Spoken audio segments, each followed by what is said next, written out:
Hello guys, আমি সায়ন্তনী নিয়ে চলে এলাম তোমাদের সাথে শেয়ার করতে আমার একটা ছোট্ট ব্লগস।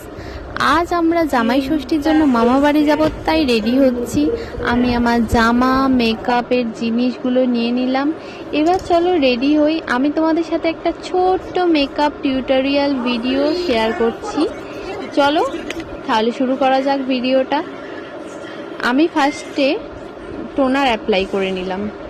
টোনারটা ভালো করে অ্যাপ্লাই করার পর মুখে এবার ময়শ্চারাইজার দিয়ে নিলাম। এবার ময়শ্চারাইজারটা ভালো করে স্কিনের সাথে ব্লেন্ড করে নিলাম। এবার চলো প্রাইমার দেওয়া যাক। প্রাইমার অ্যাপ্লাই করে নিলাম। প্রাইমারটা অ্যাপ্লাই করার পর আমি এবার একটা ফাউন্ডেশন নিয়ে নিয়েছি। ফাউন্ডেশনটাকে ভালো করে ব্লেন্ডারের সাথে স্কিনের সাথে ব্লেন্ড করে নিচ্ছি। এবার একটু ব্লাশ দিয়ে দিচ্ছি যাতে গালটা একটু লাল লাল দেখতে হয়। এবার একটু লিপস্টিক দিয়ে দিলাম।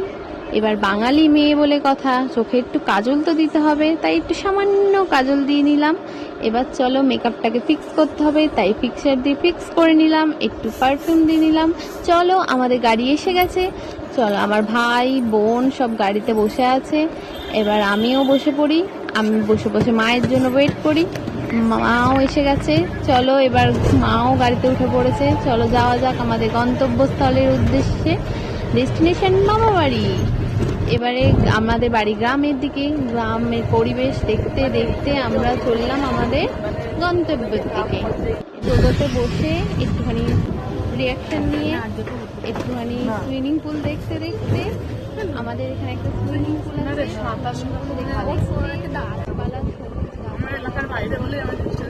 সুন্দর গাছপালার মনোরম পরিবেশের ভেতর দিয়ে চললাম। ট্রেনের টিকিট কেটে নিয়েছি।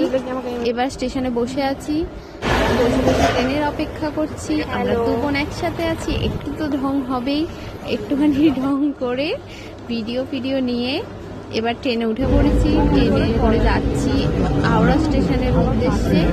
ট্রেনে বসে বসে দু বোনে আবার একটুখানি ভিডিও করে একটুখানি মজা করে গল্প করতে করতে ট্রেনে বাইরের দিকে তাকিয়ে বাইরের পরিবেশ দেখতে দেখতে ট্রেনে সব মানুষদের ভিড়ের মাঝখানে মানুষদেরকে দেখতে দেখতে চললাম হাওড়া স্টেশনে। হাওড়া স্টেশনে এসে আমাদের সবারই খুব গরম হচ্ছিল, তাই একটু কোল্ড ড্রিঙ্কস কিনে নিলাম। কোল্ড ড্রিঙ্কস কিনে আমরা চলে এলাম বাস ধরতে। বাসে উঠে এবার আমি চললাম আমার মামার বাড়ির উদ্দেশ্যে। আমার মামার বাড়ি হচ্ছে শিবপুর বোটানিক্যাল গার্ডেন, ওখানে আমার মামার বাড়ি। চলো মামার বাড়ি চলে এলাম। মামার বাড়িতে এসেই আমার ভাইয়ের সাথে দেখা হলো। ফার্স্টে আমার ভাই আমাদেরকে ওয়েলকাম করলো। তারপরে মামার বাড়িতে ঢুকে ফার্স্টে গণেশের মূর্তিকে প্রণাম করে তারপরে আমরা মামার বাড়ি সবার সাথে দেখা করলাম। এবার চলো আজকের ব্লগটা এইটুকুই, আবার দেখা হবে নেক্সট ব্লগে। Bye bye.